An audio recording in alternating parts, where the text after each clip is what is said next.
probably a few more minutes, and then we can start. Okay.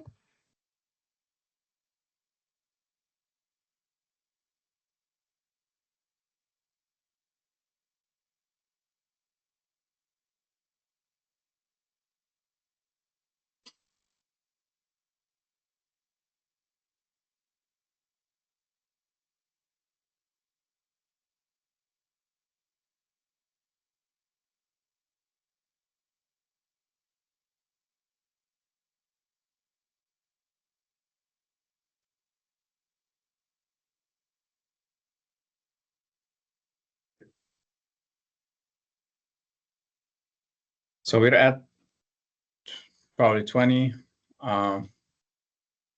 people attending. I think it's a good point to start. Thank you again, Ms. Natalie King, for joining us today and giving this presentation for the second year in a row. I think I got a lot of interest after the last session, so we wanted to make sure that this year we also bring you back for any changes on the PE process. I know last year NCES introduced a lot of changes, and we wanted to keep up to date with that. So without, I think, further delay, I will give you the floor, and please feel free to share your screen and start presenting. Sounds good. Thank you again for having me. Let me get situated here. Hopefully everyone can see the screen. Oops, hold on one second. Trying to get the chat. I'll pull the chat up real quick. For some reason my chat is hidden, but if one of you could just monitor the chat, if anyone. Yes. Okay. So my name is Natalie King. I'm a licensed civil engineer at the California Board for Professional Engineers, Land Surveyors, and Geologists. I'm here today to present on professional licensure in California, specifically for the civil engineer license. I'm going to go ahead and turn my camera off just to help with bandwidth. I do have the chat open, so if you have questions throughout the presentation, feel free to put them in the chat, or I also have time at the end that I can go through some questions. So today I'm going to talk about professional licensure, the purpose of professional licensure, specific requirements for professional licensure in California, and what makes licensure here unique. We're going to talk about the 2 NCEES exams that are required for licensure, the experience requirements, and then I'll briefly go into the application process and the California state exams. So just to start off, I kind of wanted to give a little bit of history about the board. I don't know how many people are familiar with the St. Francis Dam failure in LA, but in 1928, this 200-foot dam that was designed for the Los Angeles Department of Water and Power was completed in construction, and they began filling the reservoir. And within just a few minutes of it being completely full, the complete dam structure collapsed. The water rushed downstream. You can see a picture on the left here of the dam just before it had collapsed, and then on the right-hand side, what was remaining. As you can imagine, all of the water rushing downstream, there were many lives that were lost, structures that were damaged, property that was damaged. And so after the flood, California did an inspection that revealed that the dam was built on a weak and faulted rock formation. And so it was at that time in 1921 that the legislature decided that they needed to regulate the practice of civil engineering. And that is when California first started issuing a civil engineer license. And the reason was protection of the public. So protection of the public, that is the reason that the board was created in the first place in the 1920s. And it is still the reason today that the board is around, is protection of the public. And we do that through licensing, regulatory, and disciplinary functions. So who is the board today? We have 15 members who are appointed. The governor appoints the professional members and 6 of the 8 public members, and then the Senate Committee on Rules appoints 1 public member, and the Speaker of the Assembly appoints the other public member. I am not a board member. I am board staff. There are 4 licensed professionals on staff at the board. There's myself as the licensed civil engineer. Josh Goodwin is our professional geologist and certified engineering geologist. And then Dallas Sweeney is our professional land surveyor. And then we currently have 1 vacancy for another professional engineer senior registrar position. And it's our role as the licensed professionals on board staff to assist the board and assist board staff in our enforcement unit, in our exam unit, licensing unit, and then doing outreach. So essentially, our job is to assist the enforcement unit with any complaints that come in. We help review the investigation, review the case files to determine if a licensee is in violation of our laws. We also assist our exam unit with development of the state exams. So for civil engineering, that would be our engineering, surveying, and seismic principles exams. And then the licensing unit, we are responsible for reviewing all applications for licensure. So California is unique in that we issue discipline-specific licenses. Many other states have a professional engineer license, and that encompasses all the various disciplines. In California, we issue discipline-specific. And there are 3 types of licenses. We have our Practice Act licenses, our Title Authorities, and our Title Act licenses. And looking at these from a public protection standpoint, our Practice Acts are the highest level of public protection. And that is because for civil engineering, electrical engineering, and mechanical engineering, only a person who is licensed with the board in that discipline may practice or even offer to practice those branches of engineering, as well as use the title of those disciplines. So for example, when you graduate from college with a bachelor's degree in civil engineering, that does not mean that you can start using the title civil engineer. It also doesn't mean that you can start practicing civil engineering or offering to practice. You must first be licensed in California as a civil engineer before you can use the title or practice. And the same is true for electrical and mechanical engineering. Next, we have our title authority licenses, and these are like a specialty license because you first need to be licensed as a civil engineer, and then with additional exams in that specific discipline and work experience in that discipline, you can apply to use the title geotechnical engineer or structural engineer. Now, it's worth noting that with a civil engineer license, you can practice geotechnical engineering and structural engineering. However, you cannot use the title geotechnical engineer or structural engineer. The only exception to this is work on public schools and hospitals. There are other state agencies that do require that a civil engineer working on geotechnical and structural for public schools and hospitals must have that title authority license in order to do so. And finally, we have our title acts.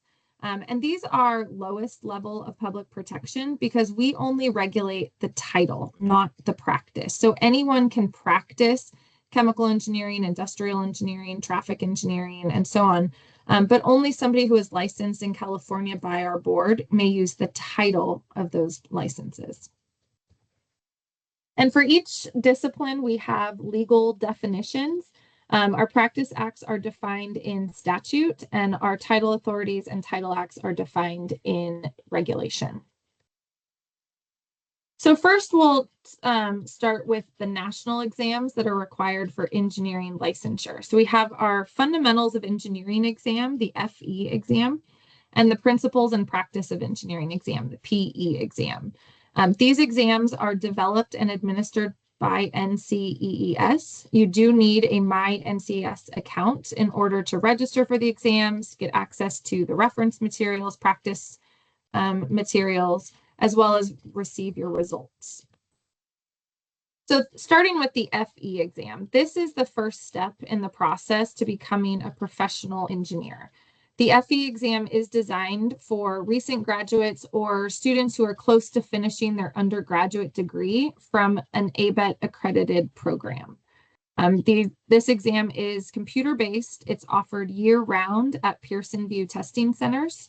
110 questions, including what we call alternative item types. So that means instead of the typical or the traditional multiple choice single response questions, you may see multiple choice multiple response, drag and drop, point and click, or fill in the blank type questions.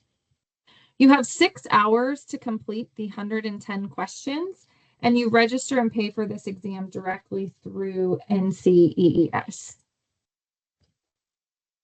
Once you've passed the FE exam, you are eligible to register for the PE exam.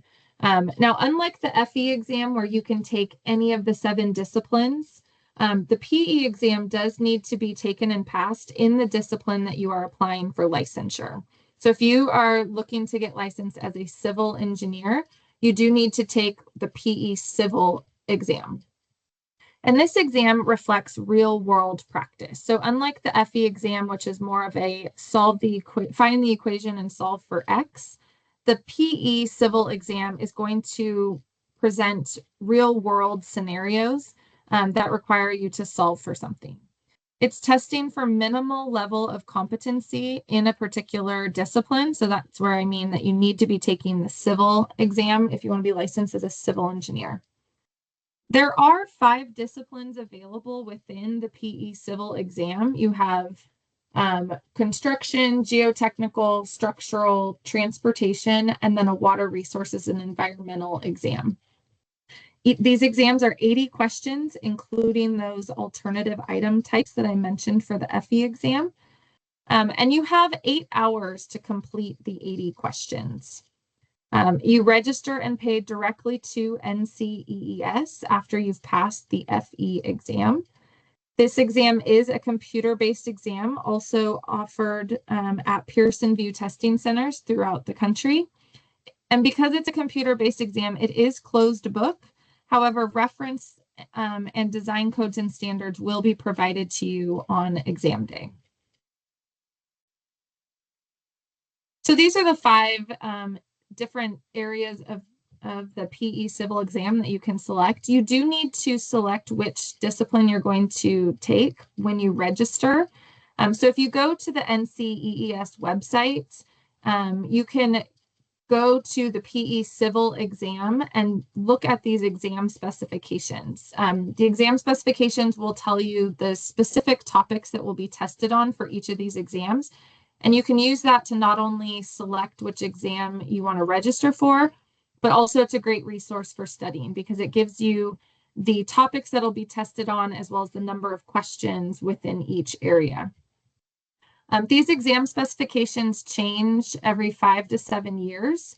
The most recent change was in April of 2024, so I don't anticipate these changing anytime soon, but NCEES does post updated exam specifications at least 6 months prior to when they will go into effect. So as long as you're checking back to the NCEES website regularly when you're about to take your exam, then you will be, that way you can be sure which exam specifications you need to study for. One question that I often get about these exam specifications, the new specifications as of April of 2024, they changed the exam to be more discipline specific. So prior to April of 2024, you had a morning breadth section, 40 questions that covered all 5 of these areas of civil engineering. And then your afternoon 40 questions were specific into which topic you selected. Now these exams are much more discipline specific in that if you take the PE civil structural exam, majority of your questions are going to be structurally based. You will see a handful of the other areas But for the most part, the entire exam is going to be focused on the structural area of civil engineering. This does not change your license designation. It does not change the area. It does not affect the area that you can practice. In California, you just need to pass one of these 5 exams in order to satisfy the requirements for a civil engineer license. So it doesn't matter which of the 5 you take and pass. If you pass the PE Civil Transportation exam, that doesn't mean that you can only practice in the transportation field. You will still be provided you will still be issued a civil engineer license and will be able to practice civil engineering in its entirety as long as you are competent in that area. So as I mentioned, the PE exam is a computer-based exam. It is closed book, but you will be provided with a reference handbook. The PE reference handbook for the PE civil exam was updated in just this April. Again, anytime there's a change or an update to exam specifications or a reference, NCEES will provide it 6 months or more in advance. This reference handbook is available for free download if you log into your My NCEES account. You can download it, print it out, or what I would recommend is download it and start becoming familiar with it in a digital format. It will be provided to you electronically on exam day as a searchable PDF. You will also be provided with any design codes and standards that you will need in order to solve questions that are on your particular exam.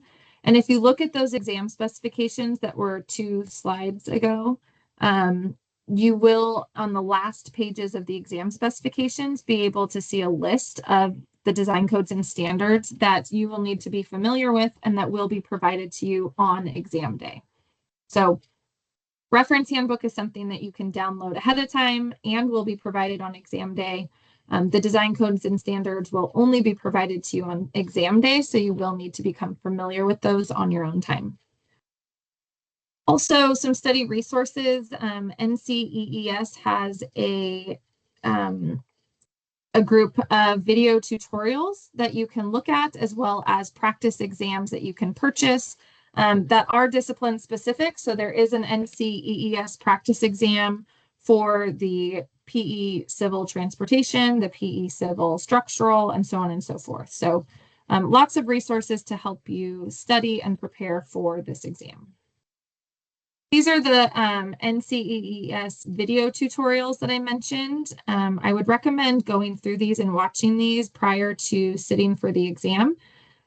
Specifically, the Design Codes and Standards Library, which is the second one there, that will show you how the reference the reference handbook, as well as the Design Codes and Standards, will be available to you. How you can navigate through those. It states that you can only have one open at a time. And so this will help you try to manage your time and determine how you can be most effective with your time on exam day. You can also watch the, it's here as number 10, the alternative item type, so that you can become familiar with what types of questions will be on the exam. As well as how to flag items or use on-screen line tools and so on. So great resource, and I would suggest looking at these prior to sitting for the exam. So looking specifically at the requirements for licensure in California, an applicant for licensure as a civil engineer must take and pass the FE exam, must take and pass the PE civil exam, and then they must also demonstrate 6 years or more of qualifying engineering experience and pass the California specific exams. So we've talked about the first 2 bullet points here. So now I'm going to talk about the 6 years or more of qualifying engineering experience. Now, California is unique in that we offer a experience-only pathway to licensure. So you do not need engineering education in order to qualify for a license. You can have 6 years of experience only and still satisfy the requirements for licensure. However, most of our applicants do claim engineering education as experience credit to help them achieve that 6 years, of experience requirement. So if you have a bachelor's degree from an ABET accredited program, you will receive 4 years of experience credit and then would only need 2 years of actual work experience in order to satisfy that 6-year requirement. So a lot of times I get the question, oh, you only need 2 years of work experience to get your license. And that's only true if you have a bachelor's degree from an ABET accredited program. So the requirement for everybody is 6 years. And then the number of actual work experience years is dependent on whether you are claiming education and what level of education, whether it's accredited. So bachelor's from an ABET accredited program will give you 4 years. If you go on to get a master's or a PhD from a board approved program, you will receive 5 years of experience credits and then just need 12 months of actual work experience. Now, the reason the master's and PhD says approved program and not ABET accredited program is because ABET does not accredit very many postgraduate degree programs. And so the way the board has determined whether a postgraduate degree program is satisfies getting 5 years of experience credit is if the bachelor's degree program from the same university is accredited, then we will consider the master's or PhD program as an approved program. So if you look at ABET's website for University of California in Santa Barbara has 4 programs that are accredited. They have their chemical engineering, computer engineering, electrical engineering, and mechanical engineering programs. But you can see that these are all bachelor's programs. But if you were to get a master's degree in electrical engineering from UC Santa Barbara, because the bachelor's degree in electrical engineering is accredited, we would consider the master's degree and PhD programs as board approved programs. It's also worth noting that the Professional Engineers Act 6753 says ABET accredited program. It does not specify that your education needs to be in the discipline that you are applying. So a bachelor's degree in electrical engineering, if it's an ABET accredited program, you can use that towards a civil engineer license. We're just looking to see if it is an engineering program and whether it is accredited by ABET. There's a question in the chat. Does time before taking the FE count towards the work experience, or does the time only after you take and pass the FE? Great question. And when you take and pass the FE and PE exams does not matter when we're looking at work experience. The one thing that does take into account is if you are claiming education, you cannot claim work experience prior to the date of graduation. So if you're going to claim a bachelor's degree, then your work experience must be after the date of your bachelor's degree. For master's and PhD programs, you can claim overlapping experience. It still, again, needs to be after your bachelor's. But if you're working full-time during your master's and PhD, then you can claim that experience, but it does need to be full-time work experience, and it cannot be research for your thesis or dissertation. It needs to be actual work experience that requires somebody to be licensed. So the actual work experience that you need in order to satisfy that 6-year requirement, it does need to be in the discipline that you are applying. So your education can be in any discipline of engineering, but the experience does need to be civil engineering as defined in Business and Professions Code section 6731. And this is that definition right here. So that civil engineering is a study or activity in connection with fixed works for a list of things. And then you have your A through G here. Now it's important to not look at A through G in a vacuum. You need to look at the entire definition here and remember that civil engineering is a practice act, meaning that only somebody who is licensed as a civil engineer may practice civil engineering. So if it is a task that anyone can do, then it is not civil engineering. Only civil engineering can be done by a civil engineer. So looking at a timeline for licensure, we recommend that those who are in an engineering education, that they take and pass that FE exam in their senior year or as close to graduating as possible.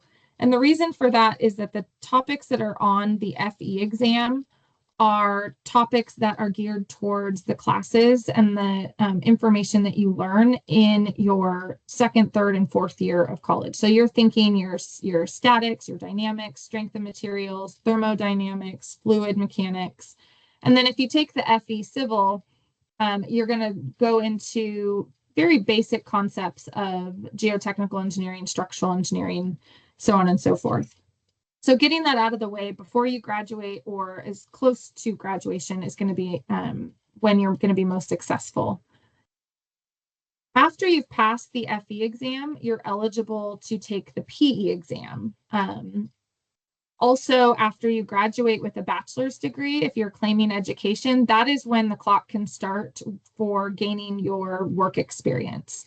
So once you've taken and passed both the FE exam and the PE civil exam, as well as gained the required work experience that you need to satisfy that 6-year requirement, that is when you can apply to the board for your license. So you will submit your application, and then once your application is approved, that is when you can sit for the seismic and survey exams. So the application for a civil engineer license, as well as all of our license types, is now online in our BPELS Connect system. So the paper application has just been formatted now to an online format. You're still going to need to go through the application tab by tab, answering information related to your FE and PE exams, whether you're licensed in another state or a different discipline.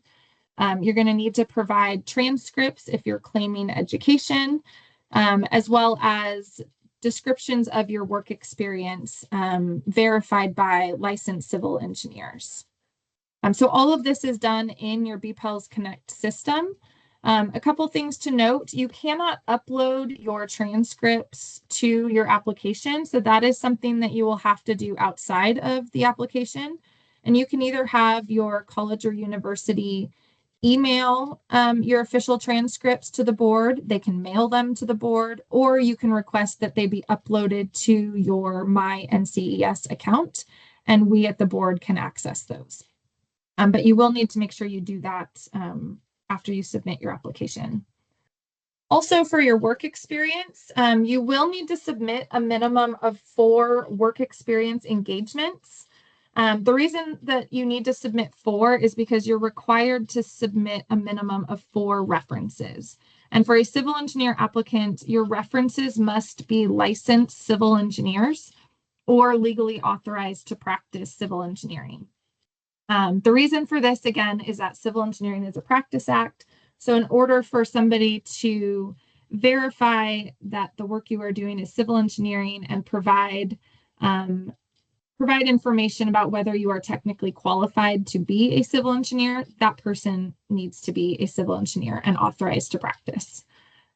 Your references can be licensed outside of California. They do need to be licensed civil engineers. If licensed outside the United States, they will need to provide documentation of their license or their authority to practice.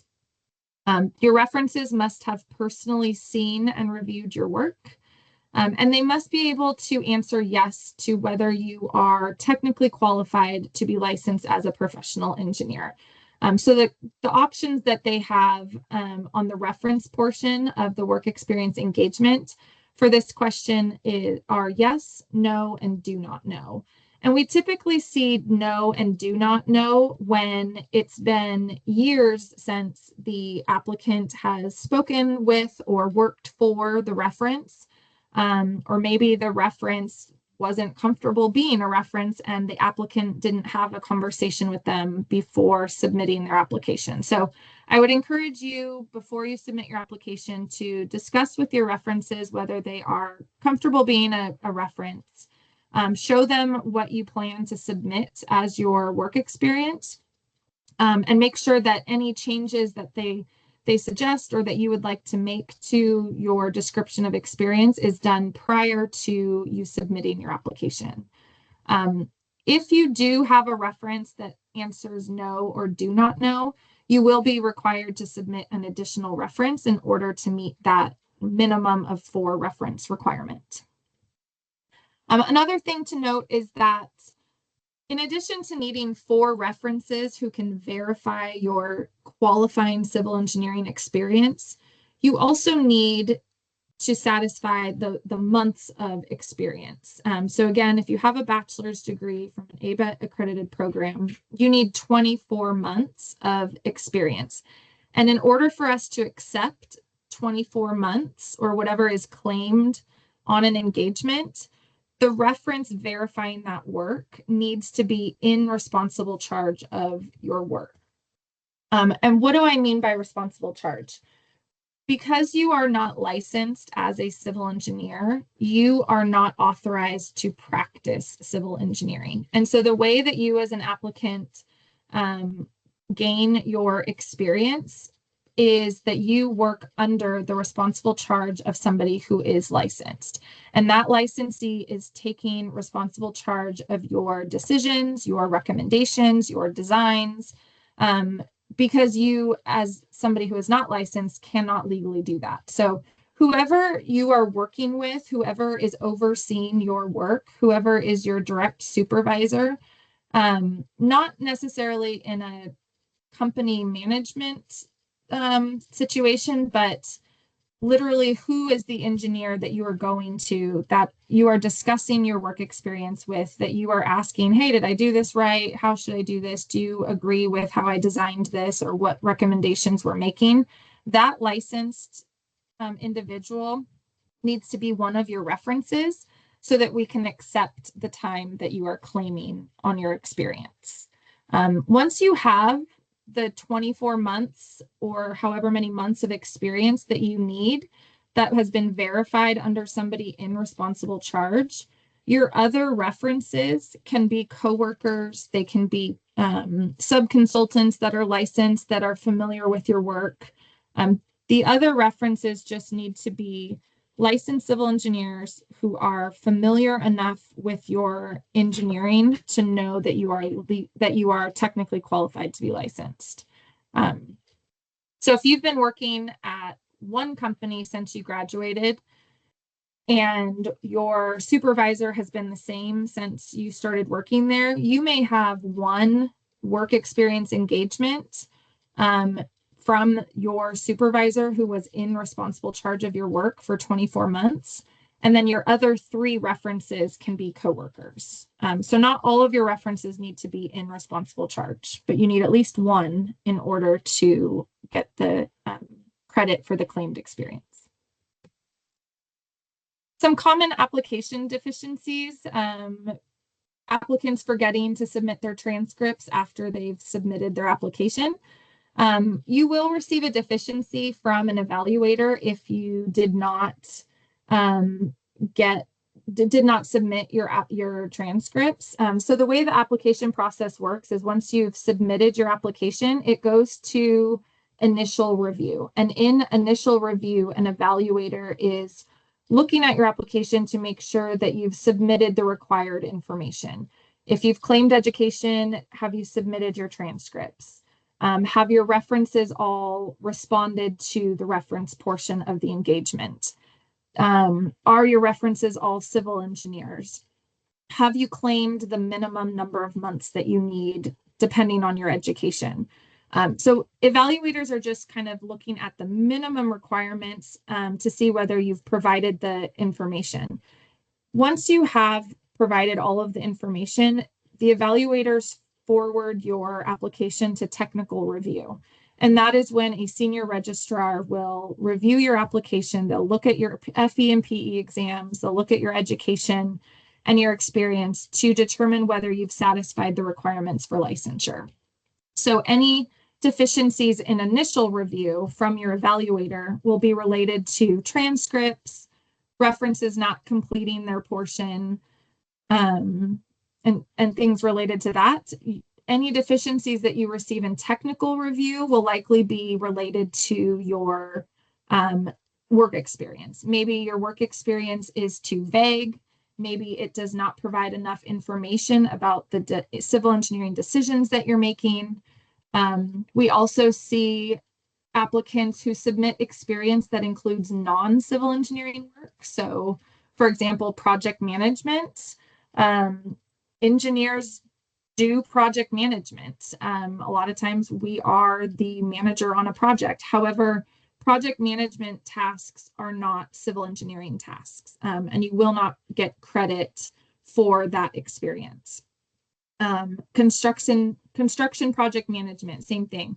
Managing a project, general supervision of a construction project, cost estimates, scheduling, that type of work does not require a license and does not qualify as civil engineering.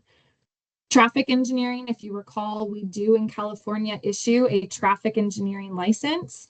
It is a title act, meaning anyone can practice, they just can't use the title. So there are a lot of situations where engineers are doing both traffic engineering and civil engineering, but it's important to know that there are legal definitions for civil engineering and traffic engineering, and there is no overlap. Civil engineering is study or activity in connection with a fixed work. So you're designing or making recommendations related directly to a fixed work. Traffic engineering is more about signal timing, lane design, the flow of traffic, and that is work that does not qualify as civil engineering. Also, environmental work. Environmental engineering is not something that we regulate in California. We do not have an environmental engineer license. And that is because environmental work in California is multidisciplinary. Some of that work is civil engineering, but some of that work is geology. There might be mechanical or chemical engineering in there, or it might be environmental sciences that does not require a license. So when you're filling out your work experience, it's important to look at that definition of civil engineering, discuss with your references who are licensed civil engineers, and make sure that the work that you are describing is in fact civil engineering, and that you've provided enough information about your decisions that you're making related to fixed works to show that you are technically qualified to be licensed. We have a few more questions. I think the chat, do you want to take them now or we keep them until the end? I'm going to do it right now. Thank you. Perfect. Okay, so let's see. Does the board take into consideration senior engineers who are trying to become licensed in California, supplementing their PE with seismic and surveying? I'm not really sure what the intent of that question is. Probably maybe licensed in PE from other states and just moving to California. Sure, that's the question. There's another question a little bit lower that's similar to it. Does reciprocity need similar proof of experience and references? So to answer both of those, in California, somebody who is looking to get licensed as a civil engineer or any discipline of engineering, they need to satisfy the same requirements as somebody who is licensed in another state. So we don't have reciprocity in California. Somebody who is licensed in another state that is applying for licensure in California, they would be considered a comedy applicant. And the only difference between a new applicant and a comedy applicant is that a comedy applicant may utilize their NCEES record instead of completing the work experience engagements to submit their experience. Also, a comedy applicant may be the individual that is in responsible charge of their work rather than requiring a reference to be in responsible charge, so long as they were licensed at the time of the work that they are submitting. But other than that, comedy applicants still need to pass the FE and PE exams. They need to provide 6 years of experience in the discipline of civil engineering. Less than that if they're submitting education. So the requirements are not different. However, the application process may be a bit different just in terms of using your NCEES record. Let's see. Does the experience submitted for a PE application need to be as projects, project length, completion, etc., with the reference backing said projects, or does the reference just need to state 24 months of experience was completed? Your reference, if it's your responsible charge reference, they need to be able to verify the actual tasks and decisions that you are making on projects, on civil engineering experience. So need to be as projects. You do need to list projects that you worked on, but and I can show you at the end of the presentation, I have an example of what the application looks like, but essentially you have 4 fields to complete. You have a description of engineering tasks and duties. You have your level of responsibility on those projects.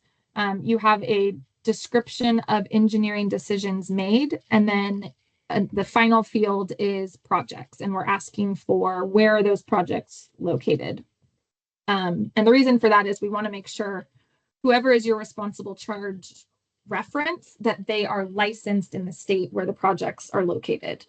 And the reason for that is licensing is regulated by individual states.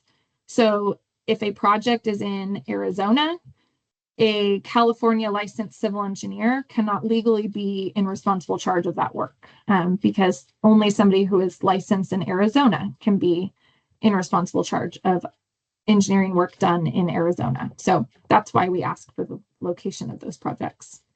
So yes, your references does need to verify not just that 24 months of experience was completed, but more importantly, the technical aspects of your experience and whether that you are qualified and technically qualified to be licensed. Hypothetically, if your direct supervisor changes before the 24-month mark, do you need to restart the 24 months? No, you don't need one reference that was in responsible charge. You just need a minimum of one. So if you worked for one supervisor for 18 months and then you worked on another project with another licensed engineer as a supervisor for 6 months, then as long as both of those references indicate they were in responsible charge, you will get credit for the 18 months and the 6 months, so the total of the 24. So you can, same with if you worked at different companies, if you worked for a year at one company and a year at a different company, you just would need to have at least one reference from each company that was in responsible charge in order to get the credit for the experience. So it does not need to be for the entire 24 months or however many months you need. Looks like I answered that one too. What's the typical expected response time? Yeah, so no deficiencies right now. We are reviewing applications at the end of Q2. We have over 700 applications in technical review. It seems that every quarter we get 500 to 600 new or returning from deficiencies applications. So right now it's about a 4 to 6 month review time. In technical review, it's more like 3 to 4 months, and that's with no deficiencies. So if you do receive a deficiency, that will significantly delay your application, because we review in technical review applications in the order sent, and that is whether it is a new application from initial review being sent to technical review, or whether it is an application with previous deficiencies that has been resubmitted and sent to technical review. So Making sure you submit an application with no deficiencies is going to really streamline the process and get your application approved quicker. But if your application is in technical review, we typically try to get it reviewed in 3 to 4 months at the latest. But right now, with just the volume of applications, it's looking like a 3 to 4 month process. Would you consider a project manager of a civil design of an intersection as qualified civil experience? No. If you a project manager of a civil design, to me that says that you are managing the project, doing project management, which does not qualify as civil engineering. So again, it's important to accurately and thoroughly describe your engineering tasks and duties and the engineering decisions that you are making directly related to a fixed work. We don't really take into account your job title. I know it's something that is asked. So regardless of what your job title is at a company, what we're really looking at is how have you described your work experience? Is it civil engineering? Is it at a level that shows that you are technically qualified to be issued a license? So AutoCAD drafting, that is not work that requires a license.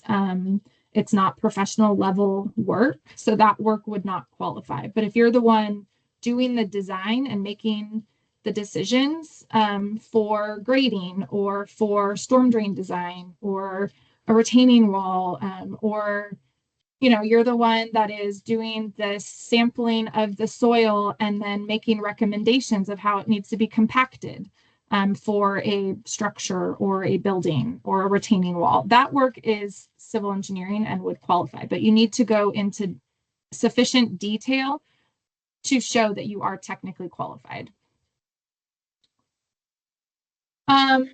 Evaluators for the board. We have 2 evaluators in our licensing department that look at civil engineering applications. So depending on your alphabets, you have two evaluators that will look at your application when in initial review. What if your supervisor and the responsible engineer has their civil PE, but the design work they supervise for a project outside the United States? In order for a reference to be in responsible charge of engineering work, they must be licensed or legally authorized to practice in the jurisdiction of the project. So if the project is outside the United States, let's say Canada, then in order for you to get credit for the work experience, your reference must be licensed in Canada. Your supervisor in this situation would still be an acceptable reference for you to satisfy for references who are civil engineers and familiar with your experience, but any months claimed for that reference would not be accepted unless they are licensed and in responsible charge. Does the work experience have to be all in California to hold a PE license in California? No. Your work experience can be in another state, it can be in another country, it can be a combination of all of those. It just needs to satisfy California's definition of civil engineering and be verified by an appropriately licensed reference who is in responsible charge. And no, signal design is not civil engineering. So once you can keep the questions coming.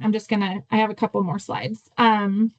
Once your application is approved in technical review, you will receive 2 emails. You'll receive one email that says you were approved in technical review, and a second that allows you to, that says that you're eligible to register for the seismic principles exam and engineering survey exam.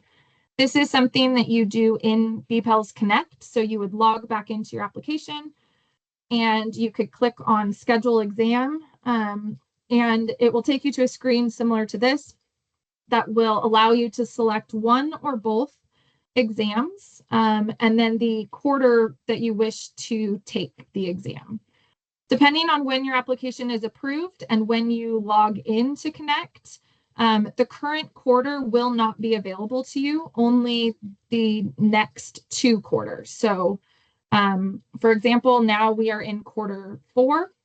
So if you were to have your application approved, even if it was approved in quarter 3, you're logging in today, which is quarter 4. And so the only quarters that will be available to you will be quarter 1 and 2.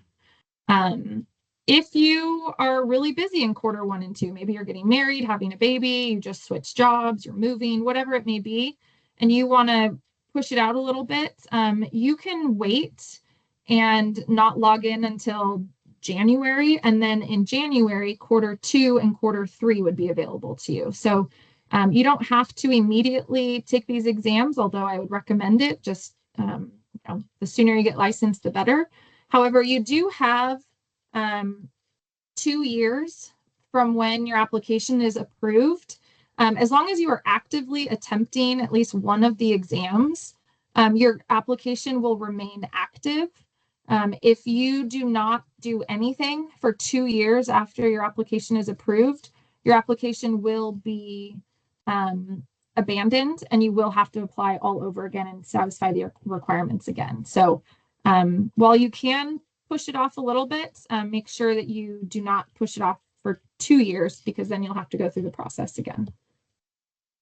Once you select and pay for, select the quarter and then pay for one or both exams, you will receive an email from Prometric. Prometric is who administers our exams, and then you will be able to, through Prometric's website, select the exact date, time, and location to sit for these exams. So the California specific exams, there are 2: seismic principles and engineering surveying. These are computer-based exams. They are 2.5 hours each, 55 questions each, including alternative item types. They are offered on a continuous basis by Prometric test centers throughout North America. So you can go to Prometric's website to see which test center is closest to you. You are eligible to schedule once your application has been approved, and we issue results monthly.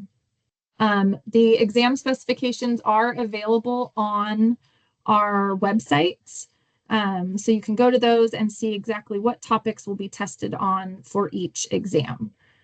Now, as far as the results issued monthly, just some advice. If you are looking to get licensed as quickly as possible, I would suggest taking your exam in the first or second month of the quarter. The reason for that is that you will get your results in the same quarter that you sat for the exam. And then if for some reason you do not pass the exam and you want to take it as quickly as possible, you'll be able to log into Connect and schedule for the next quarter. If you take your exam in the 3rd month, so if you took it in September, you're not going to get your results until October, which is now in the next quarter. And so the earliest you would be able to schedule your exam again would be the next quarter, so quarter 1. So just some food for thought when scheduling your exam. I would recommend month 1 or 2, just so that you get your results and you have the option of taking it the next quarter versus waiting 2 quarters to have to sit for the exam again. Some other info about the state exams. If you need special accommodations, you can contact Prometric. If you need a left-handed mouse, you can contact Prometric. If you do need to reschedule your exam, if it's within the same quarter, you can do that through Prometric.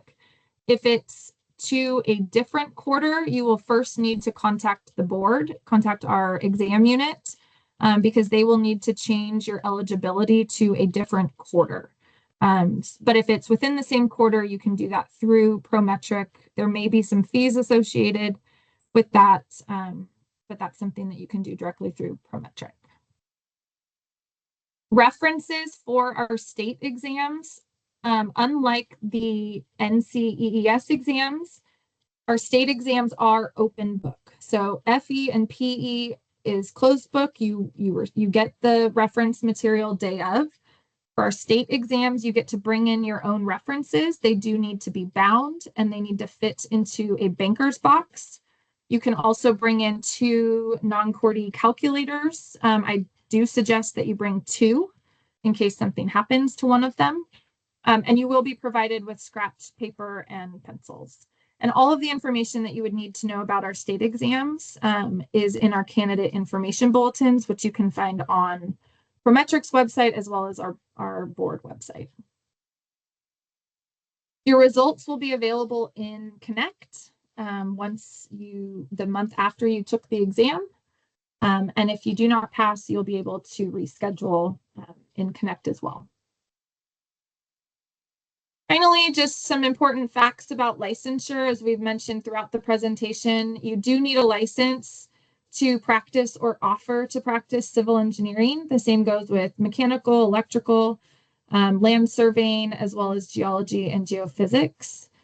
You're applying to become licensed, not to sit for exams, so your experience does need to reflect that you are technically qualified to be licensed. We license individuals, not companies and agencies, so engineering work that you do, you are responsible for and held liable for, not who you work for. Laws and regulations change through time, so my next and final slide will show how you can join our email list, which I would recommend everyone do, whether you're licensed or not. Just because an engineer does something does not make it engineering. We have legal definitions for each of our disciplines. So just because your supervisor has been doing something and they are a licensed civil engineer does not necessarily mean that that work is civil engineering. Remember, work like environmental, traffic engineering, project management, construction management, that type of work may be done by civil engineers and oftentimes is, but that does not mean that it is civil engineering. We are here to protect the public, not promote the profession. So everything we do is with the sole purpose of protection of the public. And finally, a professional engineer shall only practice and perform engineering in the field for which they are fully competent and proficient. So even though civil engineering is a very broad discipline of engineering, it includes structural, geotech, transportation, water resources, environmental, does not mean that you should practice in each of those areas unless you are fully competent and proficient. Here's how you can subscribe to our email list. And here is my contact information. I will save a PDF of these slides and will send those to you guys so that you can distribute them and have them. So you will get a copy of these, and I'll see if there's any final questions. Can someone who is a PE outside California use engineer title and work in California? If you are licensed outside of California, you can still in your signature block say that you are a professional engineer, but you would need to put what state you are licensed so that you are not portraying to the public that you are licensed in California. And you cannot work in California with a license from another state. You cannot be in responsible charge of work in California. So licensing, again, it's regulated by each state. So a license in one state only gives you legal authority to practice in that state, not other states.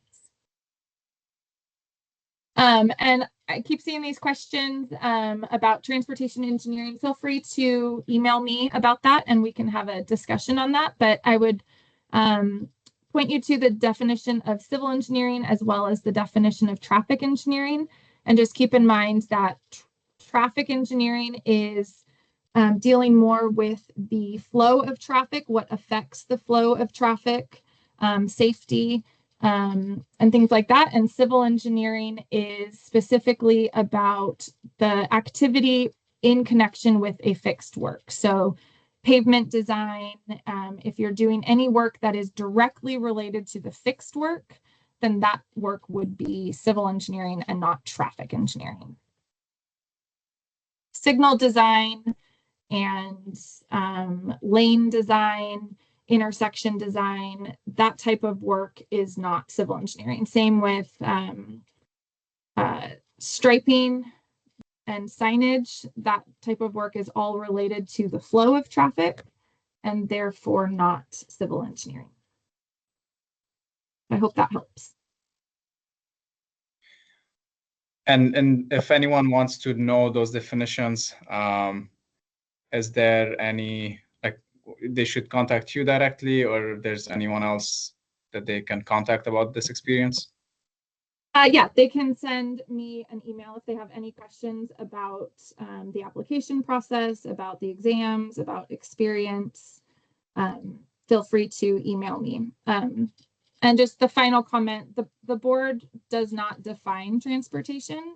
We define traffic engineering and civil engineering. So transportation is one of those complex disciplines because you are likely doing civil and traffic, but it's important to know because California licenses both traffic engineering and civil engineering. In order to satisfy the requirements and get licensed as a civil engineer, your work needs to be civil engineering and not traffic. But yes, feel free to email me if you have any questions about anything I presented on or anything else. Thank you so much. This was very, very helpful. And I wish I learned some of the things that you mentioned today about project experience. I'm guilty of, I think my application dragged a little longer than it was supposed to because of the project experience. And I had some project experience outside of California, but the supervisor was not licensed in that state. So I hope a lot of the attendees today will learn from that and will hopefully fix it in their application. Yeah, thank you so much for this session. We will share the recording with everyone who registered for this session, whether you registered using ASCE or APWA portals, and we'll share also Ms. King's contact information and an email as well. All right, thank you so much. Thank you. Thank you. Have a great day. Bye.